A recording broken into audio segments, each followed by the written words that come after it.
వెనకబడిన తరగతుల సంక్షేమ శాఖ కార్యాలయం సిరిసిల్ల. బాలకృష్ణ బార్బర్.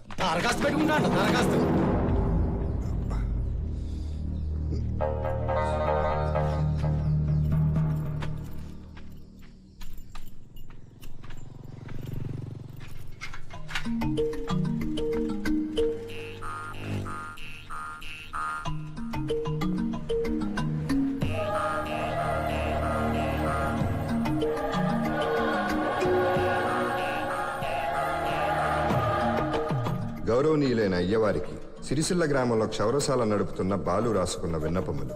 అయ్యా, నా అందమైన షాప్ని మోడర్న్గా మార్చుకోవడానికి తమరి సహాయం కోరి వచ్చాను. మీరు నవ్వుతారని నాకు తెలుసు. సిరిసిల్ల మెయిన్ రోడ్లో హెయిర్ కటింగ్ షాప్ ఓనరే ఈ బాలు. జీడిగుంటలో మా నాన్నగారి షాప్లో ఉన్న కుర్చీ, అద్దం, దువ్వెన, కత్తిరిని సెంటిమెంట్గా నా షాపుకి తెచ్చుకుని వ్యాపారం చేశాను.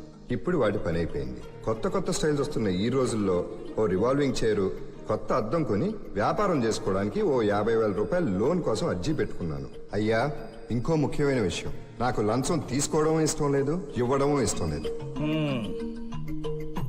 అందుకే నాకు ఎక్కడా అప్పు పుట్టలేదు. రూపాయి కూడా లంచం తీసుకోకుండా నేను అడిగిన లోన్ మొత్తం ఇచ్చినట్టయితే మీరెంతో నిజాయితీ పరులైనట్టే. మీరిచ్చే మొత్తానికి ప్రతి నెల తేదీ మారే లోపల వడ్డీ కడుతూ 3 సంవత్సరాల లోపల అసలు మొత్తం చెల్లించగల వాడను.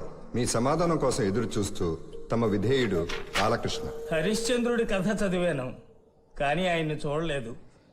సత్యశోధన పుస్తకం 6 సార్లు చదివాను, కానీ గాంధీ గారిని నేరుగా చూడలేదు. ఆ లోటు నువ్వు తీర్చావు నాయన. ఎంత పొగరయ్యా నీకు! ఒక ప్రభుత్వోద్యోగికి పెట్టుకునే అర్జీలో లంచం గురించి రాస్తావా? నేను లంచం అడిగానా? అడిగానని ఎవడైనా చెప్పాడా? ఈ అర్జీని పై అధికారి ఎవడైనా చదివి నన్ను ఉద్యోగం నుంచి తీసేస్తే నీ కటింగ్ షాప్ లో నాకు ఉద్యోగం ఇస్తావా? క్షమించండి సార్, ఈ రోజుల్లో లంచం తీసుకోకుండా ఎవరు పని చేస్తున్నారు సార్? ఎక్కడో ఒకళ్ళో ఇద్దరో నిజాయితీ పరులు ఉంటారు. వాళ్ళల్లో మీరు ఉన్నారనుకుంటే నేను రాసిన లంచం అనే మాట కొట్టేసి నాకు లోన్ ఇప్పించండి sir, please sir. Revolving chair లాగా నువ్వు ఎప్పుడూ ఆఫీసుల చుట్టూ తిరుగుతుండాల్సిందే. వీళ్ళు బయటికంటే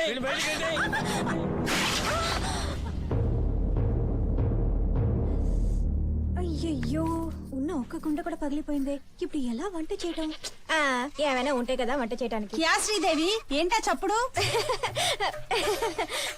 అదే లేదక్క, మేక అరిచింది. అరే అల్లా, ఈ మధ్య మేకలు కూడా కుండ పగిలినట్టు అరుస్తున్నాయా? కొన్నిసార్లు అలా కూడా అరుస్తాయి. సలీంబాయ్ ఎక్కడ? పనికెళ్ళాడా? ఆయన పొద్దున్నే పరోటా, మటన్ చాప్స్ బాగా తిని బయటికెళ్లారు.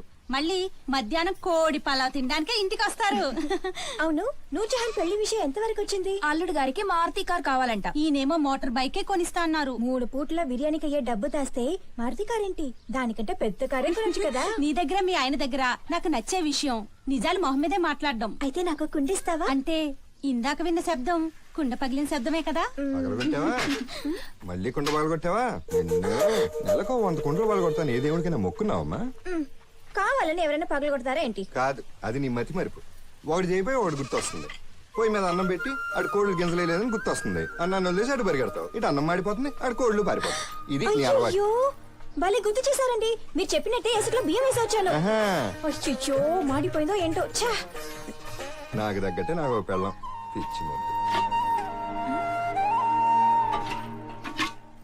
చింతపండు పెట్టానే, ఎక్కడ కనిపించట్లేదు.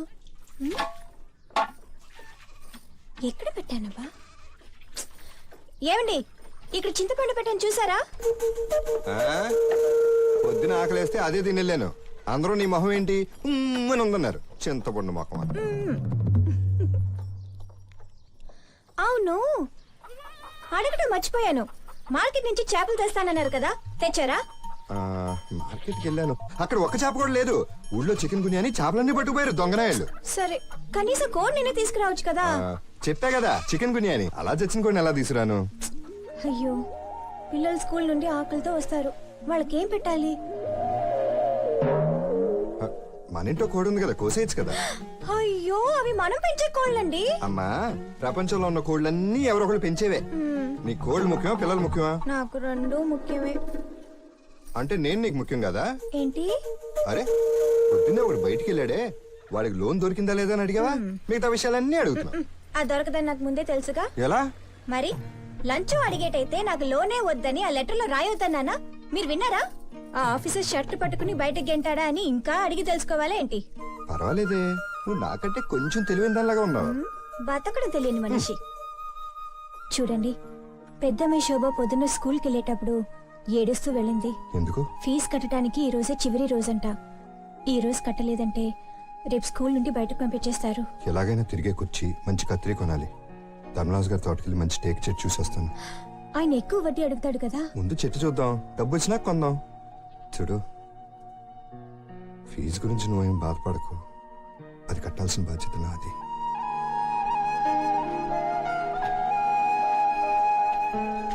ధర్మరాజు గారు ఊరంతా చక్రవడ్డీకి డబ్బులు ఇచ్చి ఇలాంటి తోటలు ఎన్ని లాక్కుని ఉంటాడో. డబ్బులు చేతికి రాగానే ఆయన అడిగి దీంట్లో ఏదో చెట్టు నరికి మంచి తిరిగే కుర్చీ చేయించుకోవాలి.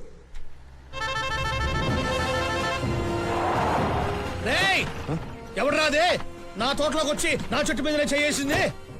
అబ్బా, మన బాలు అయ్య గారు, బార్బర్ బాలు. ఎంత ధైర్యం ఉంటే కర్మరాజు తోటకొచ్చి చెట్టు మీద చేస్తారా? రేయ్, కర్మరాజు కాదురా, ధర్మరాజు.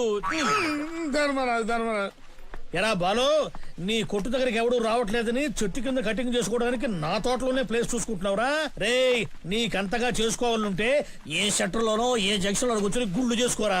తిరిగే కుర్చీ చేయించుకోవడం కోసం మంచి చెట్టును చూసుకుంటున్నాను. ఆహా, నా తోటలోనా దొంగతనంగా తీసుకెళ్లాలని చూస్తున్నావా? అయ్యో, అట్లాంటివన్నీ నాకు తెలియదు. నీకు మంచి కుర్చీ కావాలంటే మంచి చెట్టు నరికి నీ కొట్లో కావాల్సిన వస్తువులు అన్ని చేయిస్తానని నీకు ఎప్పుడో చెప్పాను కదా. నువ్వేమో వడ్డీ లేకుండా తీసుకోవాలని చూస్తున్నావు. దానికి నన్నే చేయమంట?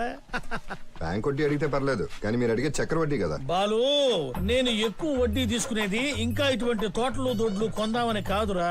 ఒక మంచి సినిమా తీసి ప్రొడ్యూసర్ కార్డులో నా పేరుకు ముందు మన ఊరి పేరు వేసి స్టేట్ మొత్తం పాపులర్ చేయాలంట్రా. నిర్మాత సిరిసిల్ల కర్మరాజు అని రావద్దు. వద్దు, కర్మరాజన్ వద్దు, సిరిసిల్ల ధర్మరాజన్ రావాలరా. కొబ్బరి చెట్టు అంటున్నావు. మీ కలర్ ఫోటోను బ్యానర్ లో వేపిద్దామా? ఇద్దాం.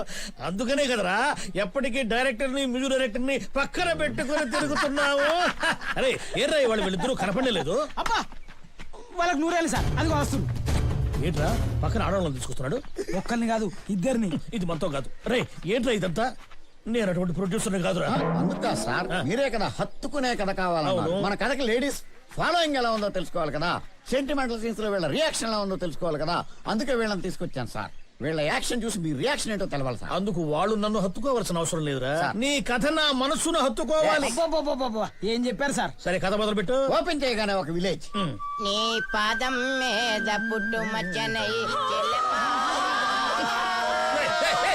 ఏంట్రా ఇది? Title song sir. ఇంకా కథే మొదలు కాలేదు, వాడేమో అరుస్తున్నాడు, వీళ్ళేమో ఏడుస్తున్నారు. ఎందుకురా ఇదంతా? లేడీస్ కదా అలాగే ఉంటారు సార్. నేను చెప్పే కేడవండి. ఆ విలేజ్ లో ఒక hospital sir, single bed sir. ఒక అమ్మాయి ప్రసవ వేదంతో హాస్పిటల్కి వచ్చింది సార్. బెడ్ దొరకలేదు సార్. చాప మీద కూర్చుంది సార్.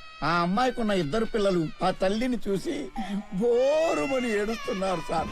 బయట జోరుమని వర్షం సార్. పిల్లలు బోరుమని. ఉండవయ్యా, నువ్వు ఏడుస్తున్నావు, వాళ్ళేమో ఏడవట్లేదు. అంటే నీ సెంటిమెంట్ లేడీస్ టచ్ చేయలేదా? నేను ఏడవని చెప్పినప్పుడు ఏడవరే. నువ్వేగా చెప్పిన తర్వాత ఏడవమంది చెప్పలేదుగా. ఉండు, ఏం చెప్పి తెచ్చాడమ్మా మిమ్మల్ని? ఈయన చేతికి అడ్వాన్స్ రాగానే ఇద్దరికి సరే 100 రూపాయలు ఇస్తానని చెప్పాడండి. ఆహా, ఈ సబ్జెక్ట్ కి నేను వాళ్ళకి అడ్వాన్స్ ఇవ్వట్లేదు, మీకు ఇస్తున్నాను. చెరొక్క 50. ఇదిగో 50, ఇదిగో 50. Thank you sir. ఆగాగాగాగు.